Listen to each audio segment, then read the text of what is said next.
Hello everyone. Today we are going to discuss flowering plants. Here are some important questions related to flowering plants. Question 1. Describe the structure and function of parenchyma tissue in flowering plants. Answer. Parenchyma is a simple permanent tissue composed of living cells. It is involved in functions such as storage of nutrients, photosynthesis, and healing of wounds. Parenchyma cells have thin cell walls and large central vacuoles, aiding in turgidity and storage. Question number 2. Explain the process of double fertilization in angiosperms. Answer. Double fertilization is a unique process in angiosperm where two sperm cells enter the ovule. One sperm fertilizes the egg, forming a diploid zygote, while the other fuses with the two polar nuclei, forming a triploid endosperm, which nourishes the developing embryo. Question number 3. What are the differences between xylem and phloem tissues? Answer. Xylem transports water and minerals from roots to aerial parts, composed of vessels, tracheids, and xylem fibers. It works unidirectionally. Phloem transports organic nutrients, mainly sugars, from leaves to all parts of the plant, composed of seed tubes, companion cells, and phloem parenchyma. It works bidirectionally. Important. Question number 4. Define and differentiate between simple and compound leaves. Simple leaves. A single, undivided blade attached to a petiole, example mango. Compound leaves. Leaflets divided into multiple leaflets which can be pinnately and palmately arranged. Example neem. Question 5. What is the function of stomata in leaves and how are they regulated? Answer. Stomata are small openings on the leaf surface involved in gas exchange, CO2 in, O2 out, and transpiration. Guard cells control the opening and closing of stomata by changing their turgidity in response to environmental factors like light, humidity, and water availability. Question number 6. Explain the process of secondary growth in dicot stems. Answer. Secondary growth in dicot stems involves the activity of vascular cambium and cork cambium, leading to the formation of secondary xylem called wood and secondary phloem. This increases the girth of the stem and contributes to the development of woody tissues. Question number 7. How does the structure of a flower support its function in reproduction? Answer. A flower contains reproductive organs. Stamens in male produce pollen, and carpels in female contains ovule. Petals attract pollinators while stigma catches pollen. The ovary protect the ovules, and after fertilization it develops into fruit, aiding in seed dispersal. Question 8.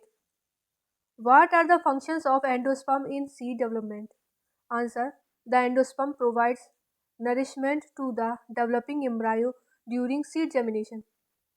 It is rich in starch, proteins, and oils, supplying essential nutrients until the seedling can perform photosynthesis. Question 9.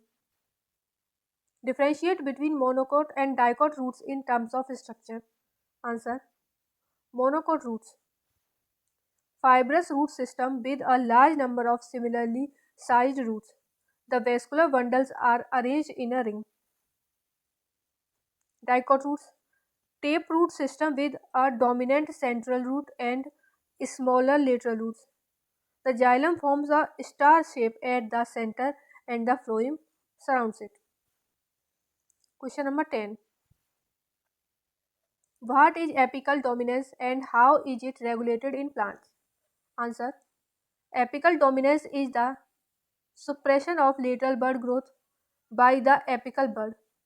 It is regulated by the hormone auxin, which is produced by the apical bud and inhibits the growth of lateral buds, allowing the plant to grow taller rather than bushier. Question number 11.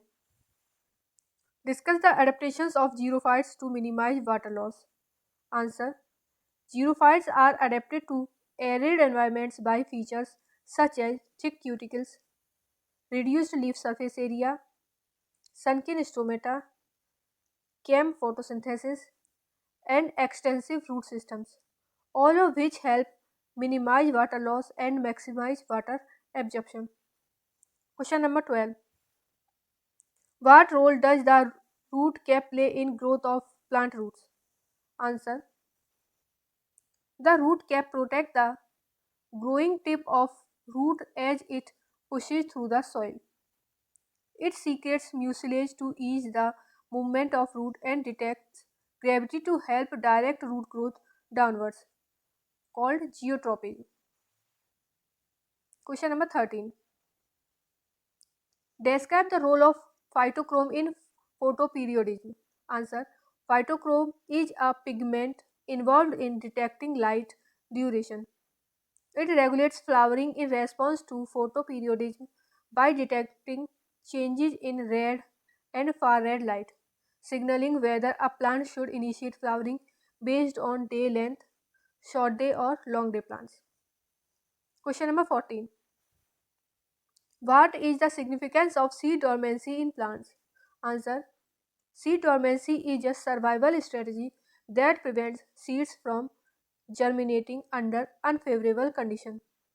It ensures that seeds germinate when environmental conditions such as temperature and moisture are optimal for seedling survival.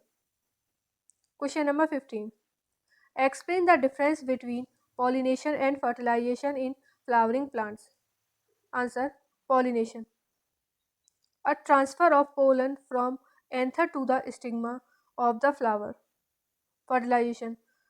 The fusion of sperm from the pollen with the egg in the ovule, resulting in formation of a zygote. Question number 16.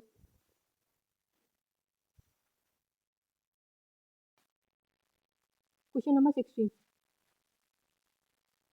What are mycorrhizae and how do they benefit flowering plants? Answer. Mycorrhizae are symbiotic associations between fungi and plant roots. The fungi enhance water and nutrient uptake, especially phosphorus, for the plant, while the plant provides carbohydrates to the fungi. Question number 17. Describe the process of seed germination. Answer.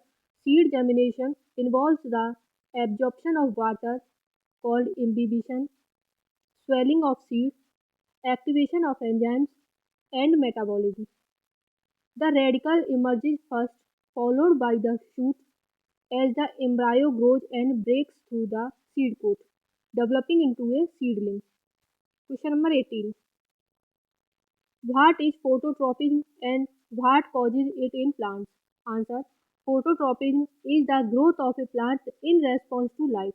It is caused by the hormone auxin, which accumulates on the shaded side of the plant, causing cells to elongate and the plant to bend towards the light. Question number 19. How does the cohesion tension theory explain water transport in plants? Answer. Cohesion tension theory explains that water molecules stick together, called cohesion, and are pulled up through the plant by transpiration at the leaves. As water evaporates from the leaf surface, it creates a negative pressure that pulls more water up from the roots. Question number 20. What is the difference between an annual, biennial, and perennial plant? Answer. Annual. Complete its life cycle in one growing season. Example, wheat. Biennial. Complete its life cycle in 2 years. Flowering in the second year. Example, carrot.